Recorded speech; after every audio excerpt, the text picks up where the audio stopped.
Three, two, one. I'm not ready. This is my second round because my cat tried to jump in the front yard where we just saw a coyote go by. I don't want her to be eaten by a coyote. Okay, so what I'm coming today to do this weird little lecture where I just stare at myself on my computer, super distracting, um, is to share with you about client interviews.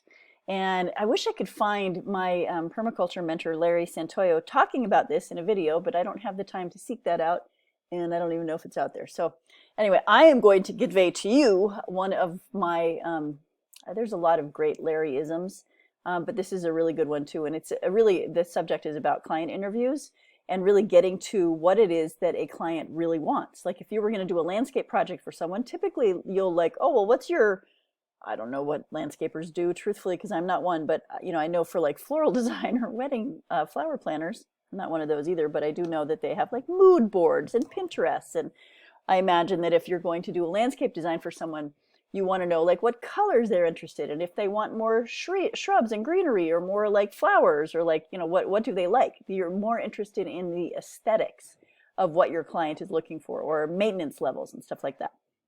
And I think that stuff, of course, it's really important. If a client hates the color red, you're not going to put in a whole bunch of red flowers in their yard. That would be foolish. Sorry, it's going to be a little crazy for a minute. Anyway, so the reason why I'm sharing this is because it gets to the heart of what client interviews really, I think, could be and probably should be if you're trying to truly serve the needs of the client.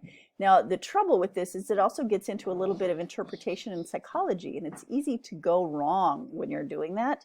But if you're not doing that, or if you're not trying to do it, I don't think you're actually meeting the needs of your landscaping clients. So here's the example. Channeling Larry Santoyo. He doesn't need to be channeled. He's very much alive. But so he talks about, he gets called in by this big Texas rancher. Like the guy has acreage of cattle ranch. And he's having a terrible grasshopper infestation. So the grasshoppers are eating up the grass. The cattle can't graze, and he's having to, buy feed for the cattle, but the cattle are on a ranch, so getting the feed to the cattle like this, hay or whatever. Anyway, it's just a big, huge problem because of the grasshoppers. So he's called Larry in to solve the grasshopper problem. So in the course of interviewing, I am so sorry, there is just way too much activity in my home right now. Anyway, just try to ignore all the people walking back and forth. In the course of the interview with this big rancher, he flies Larry in. Larry gets to see these acres and acres of really degraded ranch land, grasslands that, have been overgrazed and not very well maintained, and it's dry. And, like he didn't even have to have seen that, though, to know that that's what's going on. So when the grasshoppers get called in, hey, babe, just so you know, you're also part of my video now. But hi, that's my husband right there. Anyway, hi.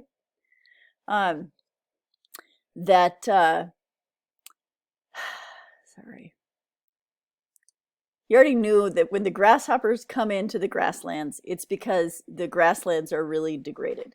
So from an anthropomorphizing perspective, what Larry would say is the grasses sort of call in the grasshoppers to convert the last little bits of remaining, little bits of grass into nutrients for the next successional stage to occur.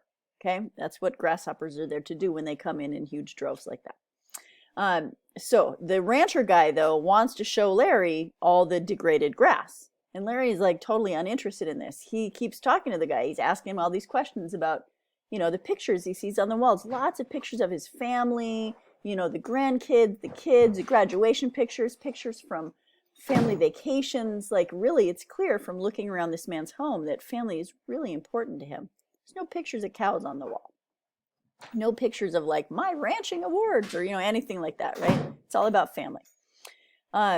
So the guy is getting frustrated because he keeps wanting to show Larry the grasshoppers, and Larry keeps asking him about things about his life.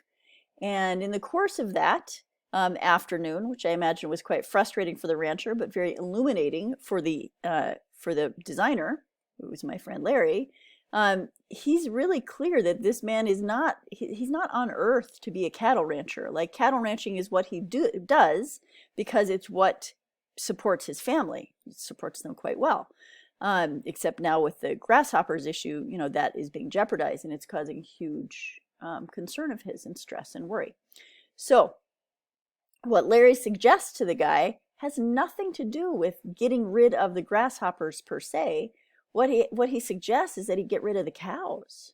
The guy's like, what are you talking about? Like, this is how I make my living, you know. But Larry says you're trying to graze cattle on denuded grass. The problem isn't the grasshoppers. The problem is that you know, the cows are really not a good component for this really drought-prone ecology here. And yeah, I know that is quite distracting. Sorry, here we go. I'll just try to take up the whole screen there. So it says, you know, get rid of the cows, sell off the cows to somebody whose land more readily supports them because it has more rain and more nutrients in the soil, and get turkeys. What?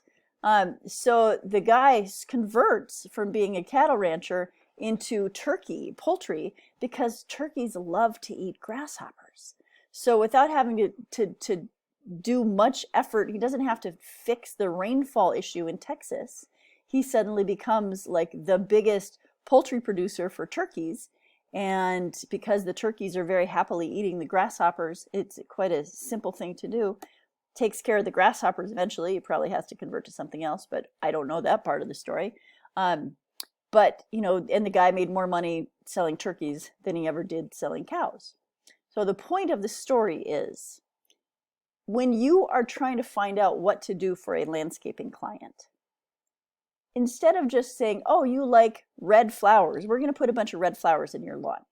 If you start trying to figure out what it is that they want from their lawn, from their landscape, like who they are and what matters to them, you're going to have a much happier client, and you're going to be solving more fundamental issues instead of just, you know, so where should they throw their money at to make their yard look prettier. That's the point of that story.